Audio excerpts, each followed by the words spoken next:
সাংবাদিক সম্মেলনে উপস্থিত হয়েছেন আমাদের মোহামেডান স্পোর্টিং ক্লাবের সচিব ওয়াসিম আকরাম এবং গজল জাফর।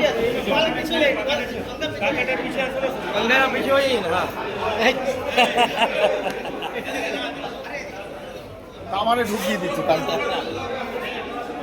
গজল জাফরকে আজকের সভাপতি রূপে অফিসিয়াল ঘোষণা করা হচ্ছে। আচ্ছা ঠিক।